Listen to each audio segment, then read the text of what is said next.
നമസ്കാരം. മനസ്സിൽ 24 ന്യൂസിലേക്ക് സ്വാഗതം. പശ്ചിമേഷ്യയിൽ യുദ്ധം അതീവ ഗുരുതരമായ സാഹചര്യത്തിലേക്ക് നീങ്ങുകയാണ്. ഇന്നത്തെ പ്രധാന വാർത്തകൾ നോക്കാം. ഇറാൻ ഇസ്രായേൽ യുദ്ധം 7ാം ദിവസത്തിലേക്ക് കടന്നിരിക്കുകയാണ്.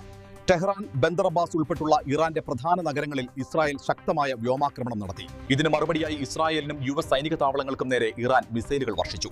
ഇറാനിൽ ഇതുവരെ 1230-ലധികം പേർ കൊല്ലപ്പെട്ടതായാണ് റിപ്പോർട്ടുകൾ സൂചിപ്പിക്കുന്നത്. ലോകത്തിന്റെ ഇന്ധന വിതരണത്തിന്റെ നട്ടെല്ലായ ഹോർമുസ് കടലിടുക്ക് ഇറാൻ പൂർണ്ണമായും അടച്ചു. US, ഇസ്രായേൽ, യൂറോപ്പ് എന്നിവിടങ്ങളിൽ നിന്നുള്ള കപ്പലുകൾക്ക് ഈ പാതയിലൂടെയുള്ള യാത്ര ഇറാൻ നിരോധിച്ചു.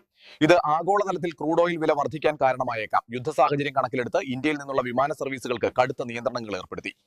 ഇൻഡിഗോ ഉൾപ്പെടെയുള്ള ഇന്ത്യൻ കമ്പനികൾ 280-ലധികം സർവീസുകൾ ഇതുവരെ റദ്ദാക്കി. ഗൾഫ് രാജ്യങ്ങളിലേക്കുള്ള യാത്രക്കാർ അതീവ ജാഗ്രത പാലിക്കണമെന്ന് അധികൃതർ നിർദ്ദേശിച്ചിട്ടുണ്ട്. കുവൈറ്റ്, സുരക്ഷാ കാരണങ്ങളാൽ കുവൈറ്റിലെ US എംബസി താൽക്കാലികമായി അടച്ചു. അസർബൈജാൻ, ഇറാന്റെ ഡ്രോൺ ആക്രമണം തങ്ങളുടെ അതിർത്തിയിലുണ്ടായതായി അസർബൈജാൻ ആരോപിച്ചു. Russia, Ukraine. ഈ യുദ്ധങ്ങൾക്കിടയിലും റഷ്യ യുക്രൈൻ അതിർത്തികളിൽ പോരാട്ടം തുടരുകയാണ്. ഇരുപക്ഷത്തുമായി വലിയ നാശനഷ്ടങ്ങൾ റിപ്പോർട്ട് ചെയ്യുന്നു. യുദ്ധമുഖത്തെ ഏറ്റവും പുതിയ വാർത്തകൾക്കും വിശകലനങ്ങൾക്കുമായി മനസ്സിൽ 24 ന്യൂസ് സബ്സ്ക്രൈബ് ചെയ്യുക. വാർത്തകളുമായി വീണ്ടും കാണാം.